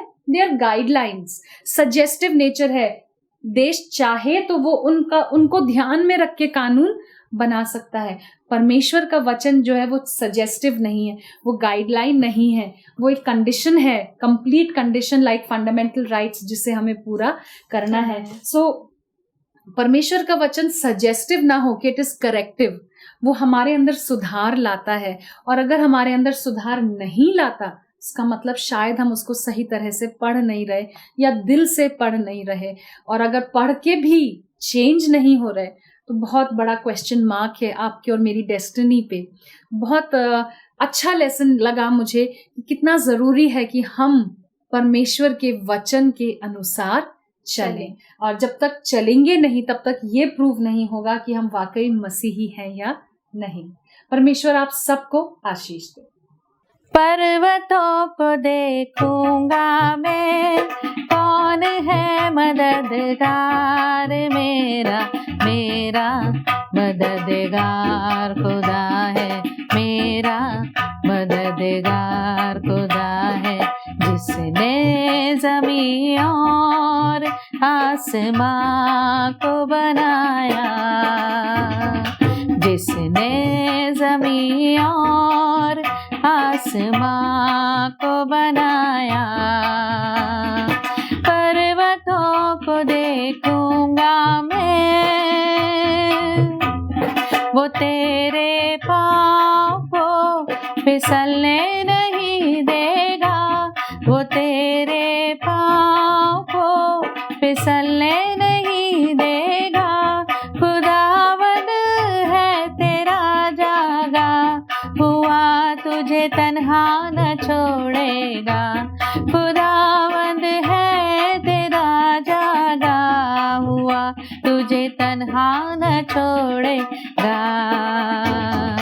तेरा निगहबान खुदा है, तेरा निगहबान खुदा है, जिसने ज़मीं और आसमां को बनाया, जिसने ज़मीं और आसमां को बनाया। पर्वतों को देखूंगा मैं, तेरी जान को भला छू भी न पाएगी, तेरी जान को भला छू भी न पाएगी। न गर्मी चांद सूरज की कभी तुझको जलाएगी, न गर्मी चांद सूरज की कभी तुझको जलाएगी। तेरा साहिबा खुदा है, तेरा साहिबा खुदा है, जिसने ज़मीं और आसमां को बनाया, जिसने ज़मीं और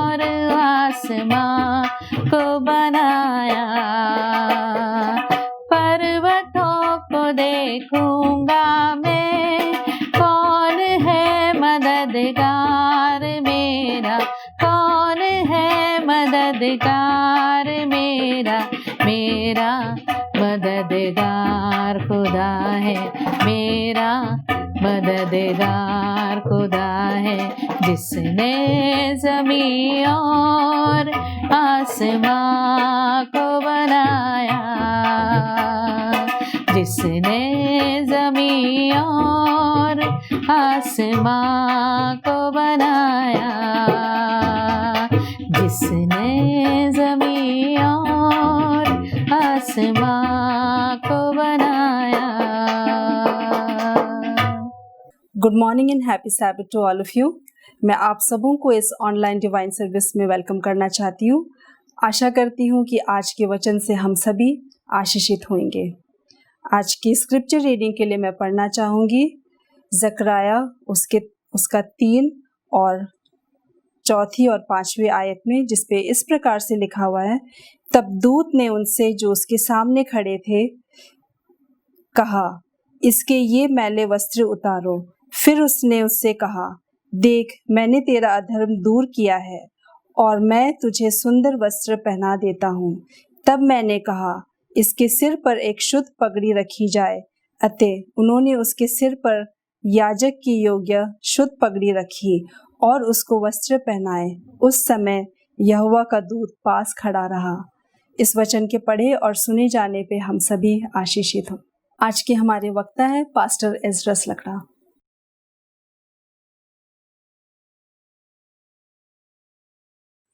आप सबको प्रभु का नमस्कार।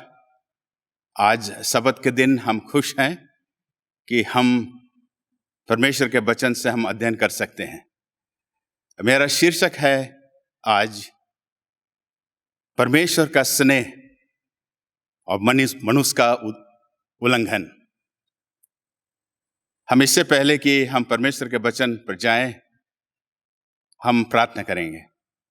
आसमानी बाप, धन्यवाद देते हैं कि आज सबत के दिन हम तेरे पास आते हैं, वचनों में से अध्ययन करते हैं। हमारे साथ हो, हम सबों को तृप्त कर प्रभु के वचन से मसीह के नाम से मांगते हैं, सुन ग्रहण कर, आमीन। लूका की किताब 15 अध्याय में एक दृष्टांत बताई जाती है और ये जो दृष्टांत है जो उड़ाव पत्थर के दृष्टांत पर आधारित है कि परमेश्वर जो लोग भटक जाते हैं उनको फिर बुलाता है, उनको प्यार करता है, उन पर दया और प्रेम दिखाता है। तो जो परमेश्वर से फिर गए हैं, परमेश्वर उनको संकट में नहीं पड़ने देता है, उनको वहीं नहीं छोड़ता है, लेकिन उसको उठाता है, उनको अपने पास बुलाता है और परमेश्वर उन पर दया दिखाता है। तो किसी मनुष्य के 2 पुत्र थे। उसमें से छोटे पुत्र ने कहा, पिताजी संपत्ति जो मेरा है वो मुझे दे दें। मैं घर पे रहना नहीं चाहता हूं, मैं कहीं दूर जाना चाहता हूं। पिता को बहुत दुख हुआ कि ये अभी तक मैं जिंदा हूं और ये बेटा मुझसे अपना हिस्सा चाहता है। तो उसको बनाया, फिर भी वो छोटा बेटा जो कहता है, नहीं पिताजी मैं इस घर में नहीं रह सकता हूं, मुझे अपना हिस्सा चाहिए। और वो दुखित हुआ और उस छोटे बेटे को कुछ अपने संपत्ति इकट्ठा करके उसको दिया। और बहुत दिन नहीं हुए थे कि ये छोटा लड़का पिता के घर से दूर चला जाता है। ये जो लड़का जो था, जो घर के नियंत्रणों से ऊब गया था, उसने सोचा कि उसकी स्वतंत्रता सीमित कर दी गई है घर पे रह करके। बाप का कहना मानना, माँ का कहना मानना, वो उसको पसंद नहीं आया। उसने सोचा कि मैं कहीं दूर जाऊं, मैं आपके प्यार को मैंने पहचानता हूं, अपनी इच्छा का पालन नहीं कर सकता हूं, बहुत सारे रिस्ट्रिक्शन है हमारे घर पे। पिता के प्रति धन्यवादी वो नहीं था और पिता उसको चाहता है कि उसके पास रखे, लेकिन उस छोटे बेटे ने कहा कि मुझे मत रोकिए, मैं आनंद मनाना चाहता हूं, मैं ऐसे जगह जाऊं, ऐसे शहर जाऊं जहां मैं मौज करूं, मैं आराम की जिंदगी बिताऊं। पिता के धन को पाकर वो उस घर से चला और उस दूर देश में जाके बहुत मौज करता है, आनंद करता है, जुआ खेलता है, गलत संगति में रह जाता है और घर की आजादी में जो थी उस पर से वो अलग होता है और उस कहता है कि मेरी तमन्ना अब पूरी हो गई है, ए देह, ए प्राण, तू मौज कर, तू मस्ती कर। इतने दिन जो बाप के घर पे थे और वहां आपको आजादी नहीं मिली, लेकिन अब ये प्राण तू आजादी से जी। और ये कहानी में कही जाती है कि ये बुरे संगति में पढ़ करके और उन्होंने जो सही रास्ता दिखाया नहीं, वो जो उनके जो दोस्त थे और उनके जो संगति जो थी, जुआ खेलने में, खाने पीने में, शराब पीने में और सारे पैसे जितने घर से लाए थे सब उड़ा दिया। बाइबल उन मनुष्यों के विषय में कहती है जो रोमियों के पत्री 1:22 में लिखता है, वे अपने आप को बुद्धिमान जलाकर मूर्ख बन गए। वो अपने आप को बुद्धिमान समझते हैं, लेकिन वो आखिरी में क्या हो जाते हैं? मूर्ख हो जाते हैं। इस दृष्टांत के युवक का यही इतिहास है कि जिस धन का दावा उसने अपने पिता से दावा किया था, वह बेश्याओं में उड़ा दिया और अपनी जवानी का धन बर्बाद हो जाता है। जीवन का मूल्यवान वर्ष जो था, अच्छा वर्ष जो है, उसको गंवा देता है। उसका युवा काल के उज्जवलता और आत्मिक आकांक्षाएं सब कुछ मोह की आगों में वो नष्ट कर देता है। और एक बड़ा अकाल होता है उस देश पे और अब उसके अभाव का एक महसूस होता है। पैसे अब रहे नहीं, दोस्त रहे नहीं, अब भूख लगी, खाने को नहीं। अब वह एक देश के नागरिक के पास शरण लेता है और नागरिक कहता है कि मेरे पास कोई ऐसे काम नहीं है जो तुम कर सको बेटा, मैं एक काम ही दे सकता हूं आपको कि मेरे पास एक सूअर है, सूअर के झुंड हैं, उसको आप चराओगे और जो सूअर के जो भोजन, जो फली दी जाती, उसको तू खाना। ये जो बेचारा, जो छोटा बेटा, अब वो कभी ऐसा काम तो किया नहीं था, लेकिन क्या करता हो, अब वो मजबूरी में, वो यहूदी होने के नाते ये जो सूअर के साथ जीवन व्यतीत करना या उसके खाना खाना, उसके साथ रहना एक बहुत दुखनीय बात थी। ये अपमानित काम था, फिर भी अपने पेट के लिए उसने करा। जो युवक अपनी आजादी का गर्व करता था, अब एक गुलाम बन जाता है, एक नागरिक का गुलाम बन जाता है, एक जो सूअर के झुंड का गुलाम बन जाता है। नीति वचन की किताब में 5:22 में लिखी गया है, दुष्ट अपने ही आधम के कामों से फंसेगा और जब ही पाप के बंधुओं से बंधा रहेगा। दुष्ट अपने आधम के कामों से बंधा रहेगा और बंधनों से बंधा रहेगा। यही जो हम बुढ़ाऊ पुत्र के बारे जो हम सीखते हैं कि ये बंधुए के हिसाब से वो वहां पर पड़ा रहा। वो सूअर चराता था और जो कहेंगे कि एक जगह वो बैठ करके एक दिन एक उजाड़ और अकाल ग्रस्त जमीन पर बैठ कर वो सूअर के सोया और कुछ नहीं दिखाई पड़ता था, और सूअर जो खाते थे अब उसको खाने लगा। उस भूसी से पेट भरता था जो सूअर खा रहे थे। अब दोस्त कहाँ रहे?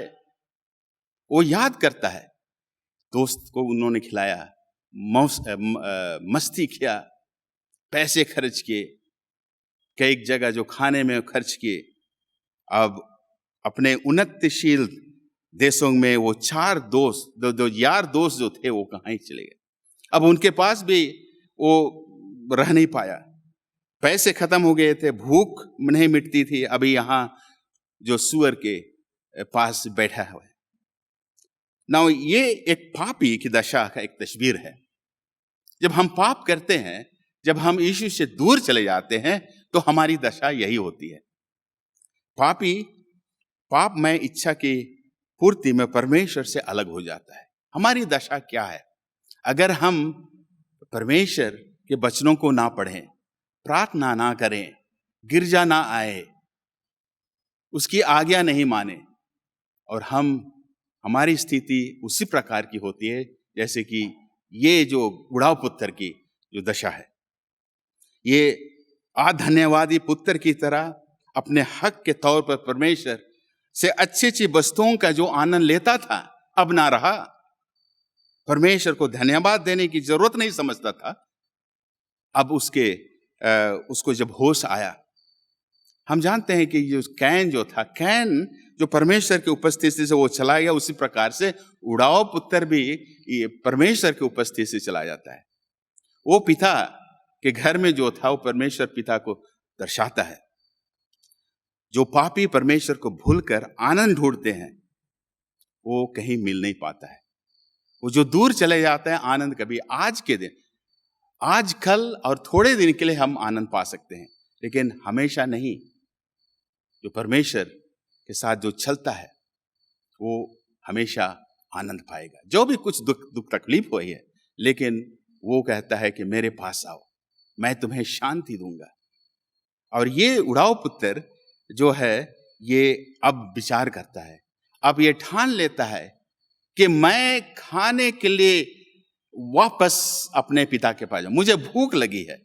उनको खाना याद आया, कुछ नहीं याद आया, लेकिन उसको जब भूख आई और उसमें देखा कि वहां उसके पिता के घर में खाने के लिए बहुत सारे सामग्री वस्तुएं थी, और उसको याद आता है।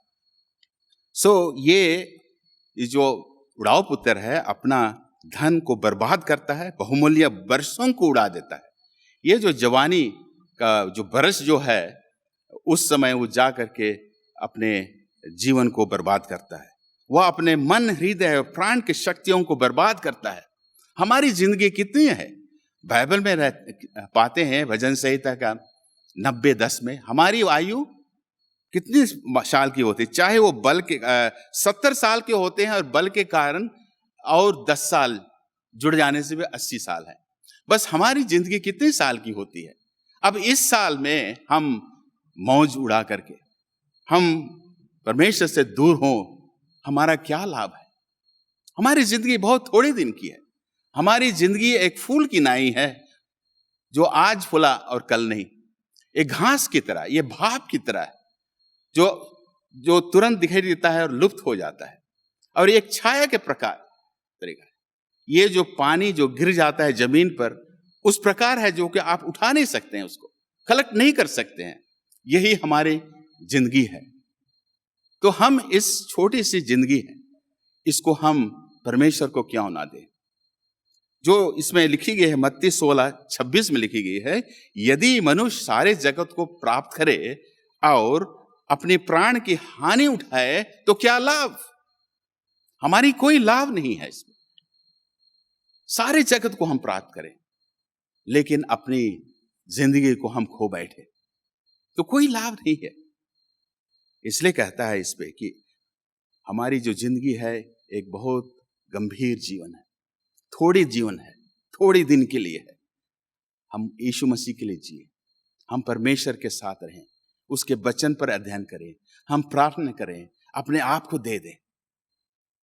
यदि आप ऐसा जीवन चुना है जो आप जानते हैं कि उसके लिए पैसे खर्च कर रहे हैं, जो रोटी नहीं है, जो मेहनत कर रहे हैं, जो तृप्त नहीं दे सकता है, उससे संतुष्ट नहीं होते हैं। हम पैसे कमाएं, हमारे पास बंगला हो, गाड़ी हो, लेकिन ये कितने दिन के लिए है? उससे हम तृप्त नहीं हो सकते हैं। ऐसा समय आएगा जब आप समझेंगे कि आप अपमानित हो गए हैं। एक दूर देश में अकेले आप हैं, दुर्दशा अवस्था में हैं, उड़ाऊ पुत्र की तरह। आप निसहारा हैं और पुकारते हैं। अभी ये उड़ाव पुत्र अभी वापस जाना चाहता है, देर नहीं हुई है। परमेश्वर अभी भी बुलाता है हम सबों को, अगर हम दूर चले गए। यहां रोमी का किताब 7:24 में कहता है, मैं कैसा अभागा मनुष्य, मुझे इस मृत्यु के देह से कौन छुड़ाएगा। मैं परेशान में हूं, मैं दुखी हूं, मैं कोरोना वायरस से मैं तड़प रहा हूं।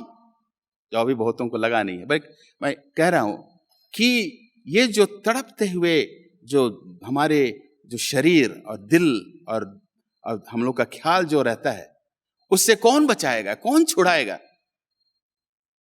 Who gives us peace? यही बात है। तो कह रहा है कि मेरे पास आओ। यिर्मयाह 17:5 और 6 में कहता है, फिर देखते हैं यिर्मयाह जब ये नबी यो कहता है, यहोवा यूं कहता है, श्रापित है वह पुरुष जो मनुष्य पर भरोसा करता है। ये उड़ाव पुत्र मनुष्य पर, उसके दोस्त पर भरोसा करके उतने दिन शहर में था। कह रहा है श्रापित है वो मनुष्य जो अपने मनुष्य पर भरोसा करता है और उनका सहारा लेता है। उनका मन यहोवा से भटक जाता है। निर्जल देश के अधमरे पेड़ के समान है और कभी भलाई ना देखेगा।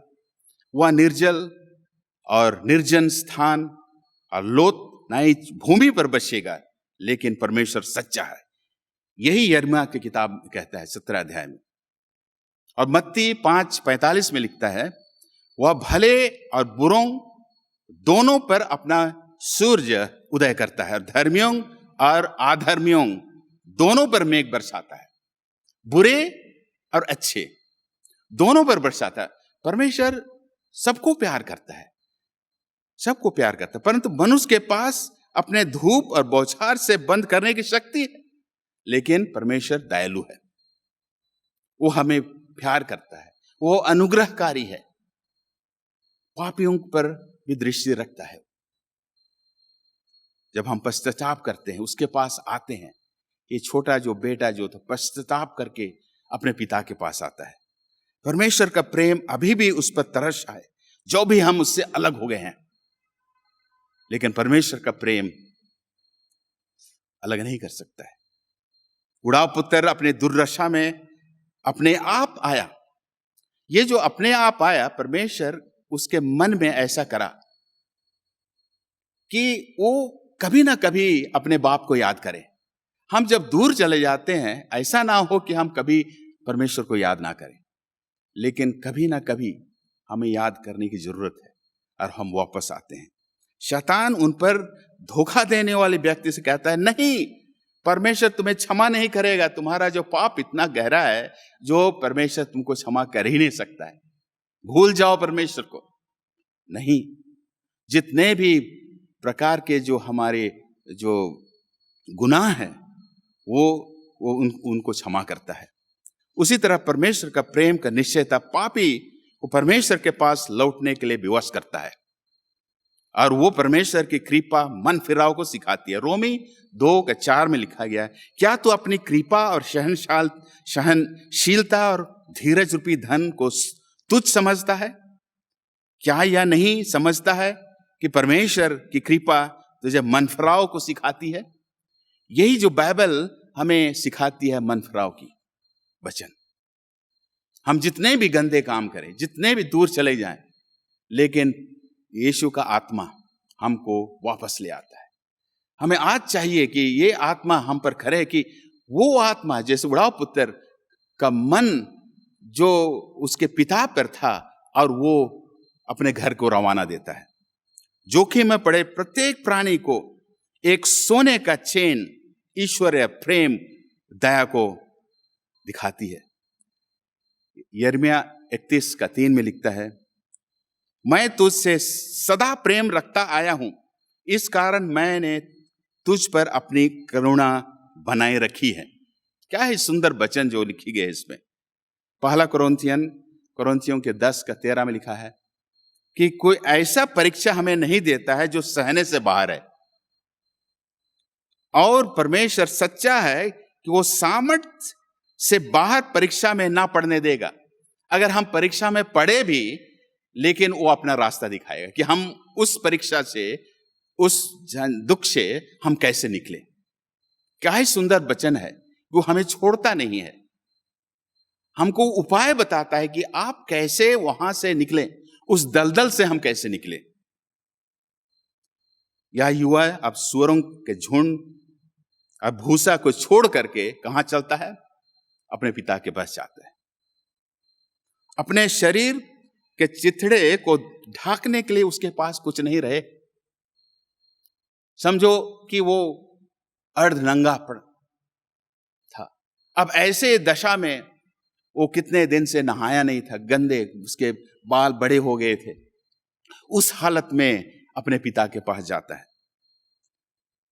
और इतने दिन वो उन्होंने याद नहीं किया, उन्होंने ये नहीं सोचा कि मैं जिस रोज से मैं अपने बाप के घर से निकला हूं, उसके पिताजी हर एक रोज अपने दरवाजे, अपनी खिड़की से देखते थे कि मेरा लड़का कब आएगा। ये कभी सोचा नहीं था। जब वो अपने बुरे मित्रों के साथ था, मस्त मौजी किया, कभी नहीं सोचा था घर में किसी प्रकार का अंधियारा छाया हुआ है। और जब वो घर की ओर थके मांदे दर्द और कदम ले रहा था, उसे यह मालूम नहीं था कि ये पिता जो इंतजार कर रहा होगा कि मुझे कैसे ग्रहण करेगा। जो प्रेम की आंखें जो तेज होती है, प्रेम जो है उसकी आंखें तेज होती है, वो देख पाता है ना, ये पिता उसको देख पाता है। ये लड़का जो कि दूर चला गया था, उसको याद आई कि मेरे घर में खाने को मिलते हैं, नौकर हैं, सब प्रकार की सुविधा है। अब वो कहता है कि मैं अभी उनके पुत्र के कहलाने के लायक मैं नहीं रहा, मुझको कम से कम दास के रूप में मुझको ग्रहण करे।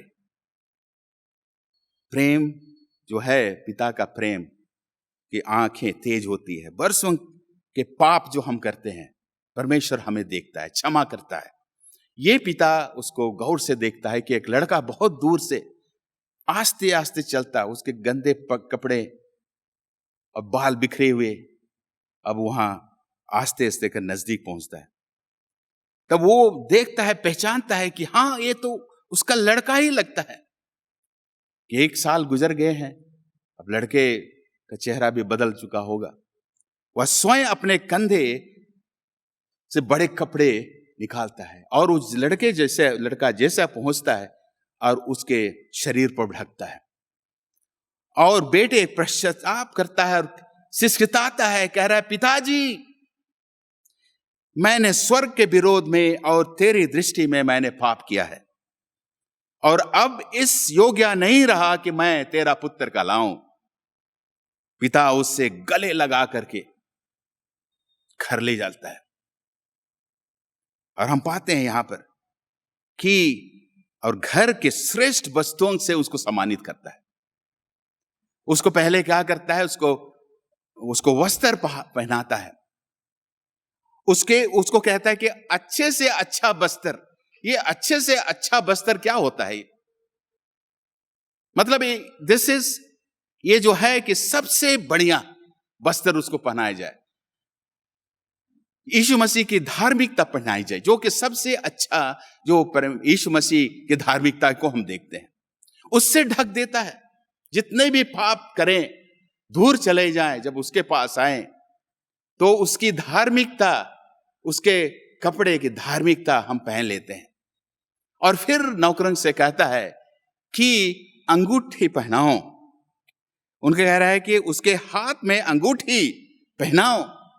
अंगूठी किसको पहनाया जाता है? हम जानते हैं।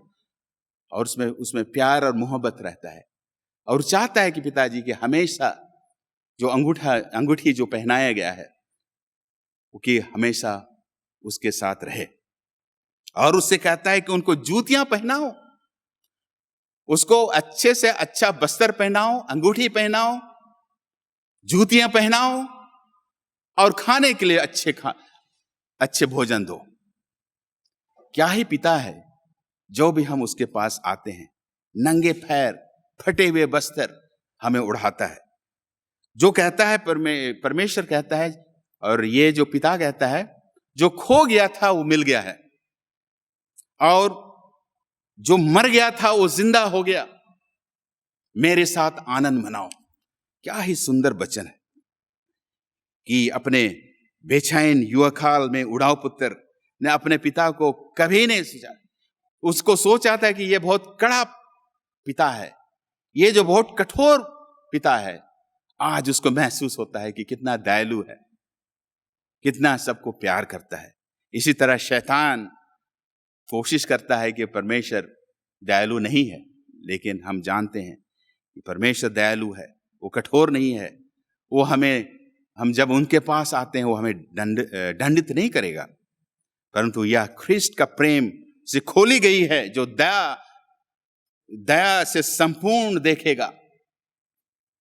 ख्रिस्ट के प्रेम को खोली जाती है यही दया से। यूहन्ना 3:16 जो कि आप लोग सभी जानते हैं, मुखस्त जानते हैं कि परमेश्वर ने जगत से ऐसा प्रेम किया कि उसने अपना एकलौता पुत्र दे दिया, ताकि जो कोई उस पर विश्वास करे वो नाश ना होए, परंतु उसने जगत से प्रेम किया।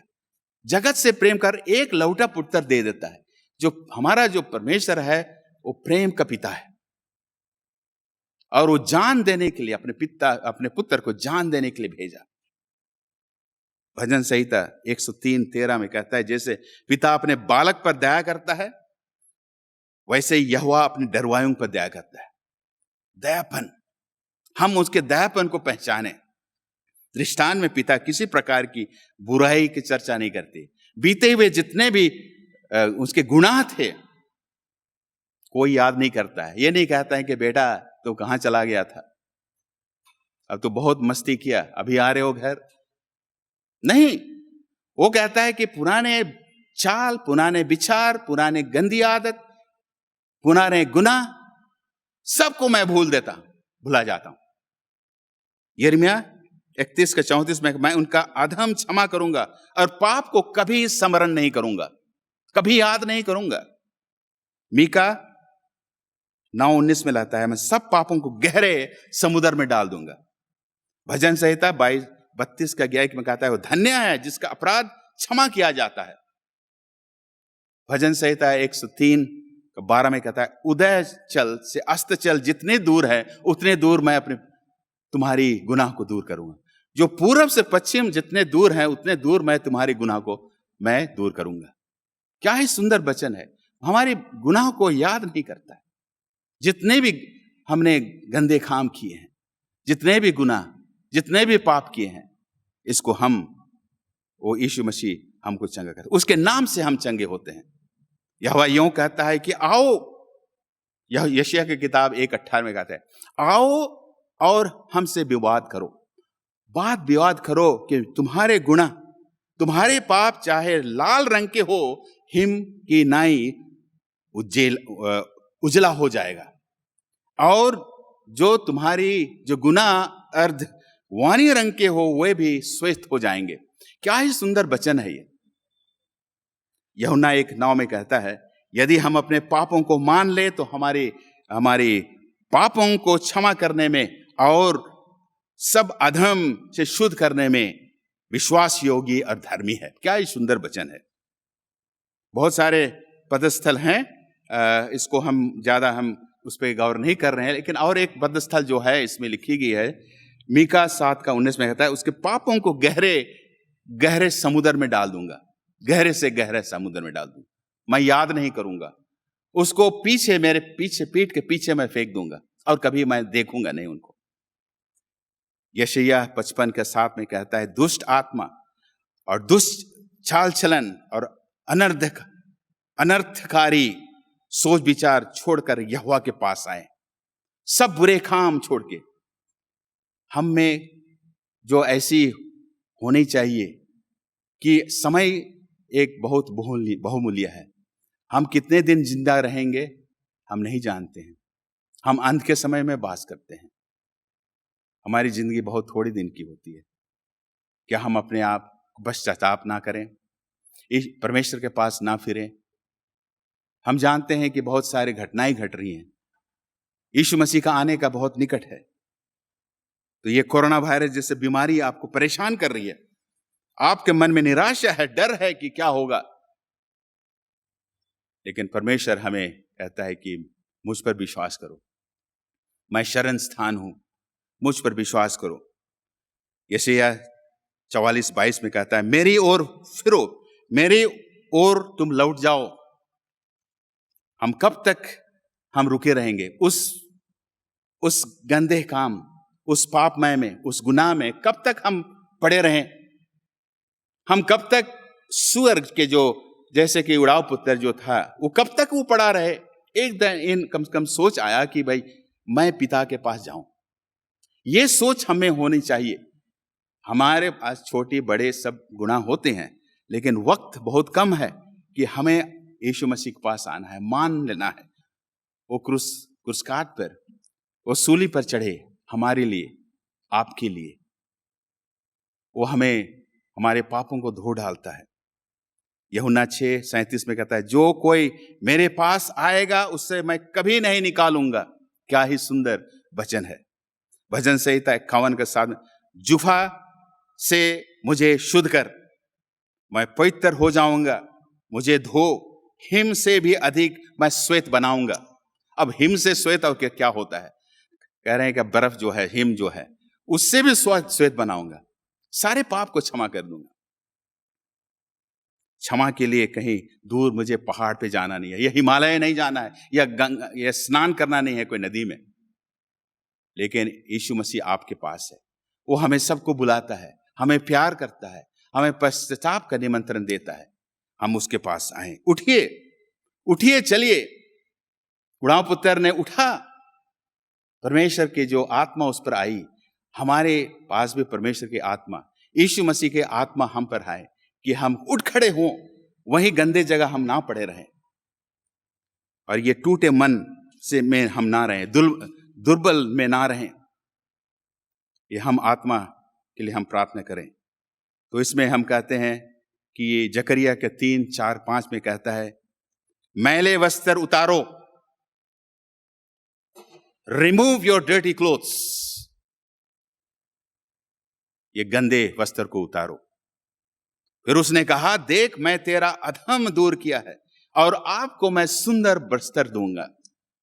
ये जो पिताजी जो उतना साल से वो राह देख रहा था कि ये उसका लड़का कब आएगा, जब आता है तो एक सुंदर वस्त्र, अच्छे से अच्छा वस्त्र उसको दिया।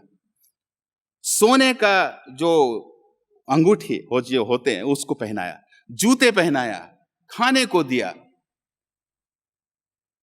और आज यीशु मसीह हमें बुलाता है, हे बोझ से दबे हुए लोगों मेरे पास आओ, मैं तुम्हें विश्राम दूंगा।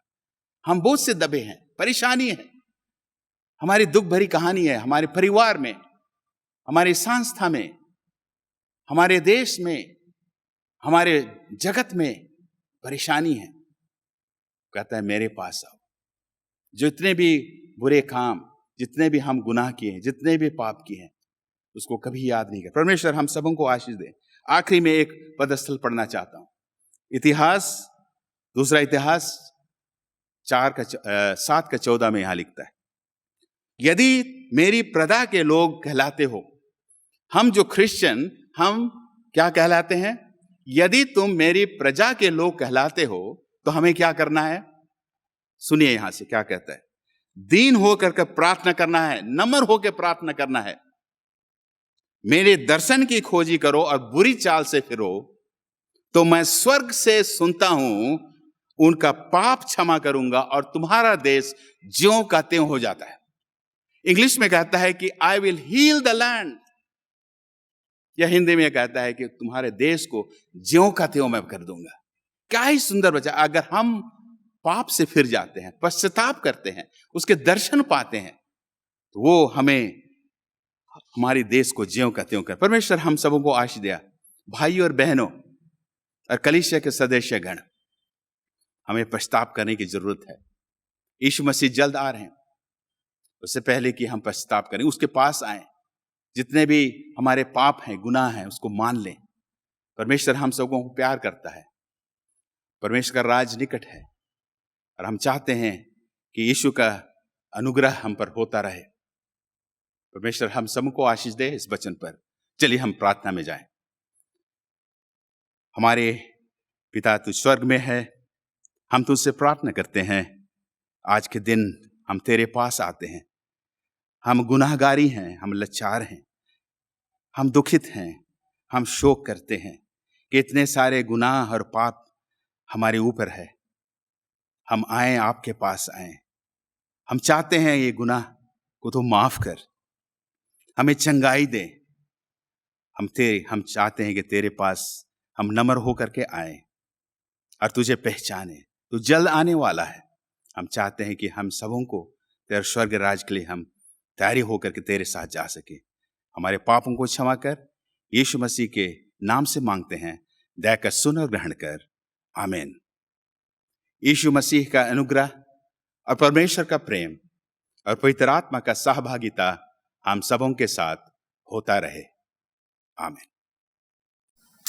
धन्यवाद करते हैं पास्टर एजरास लकड़ा का, जिन्होंने बड़े अच्छे तरीके से खुदा के कलाम से हमारे साथ परमेश्वर का वचन जो शेयर किया है। खुदावंद दिन को बड़ी आशीष बरकत दे, और आप सभी को जिन्होंने इस वचन को सुना है और ग्रहण किया, खुदावंद आप सबको बड़ी बरकत दे। आइए हम सब अपनी आंखों को बंद करेंगे और प्रार्थना में जाएंगे।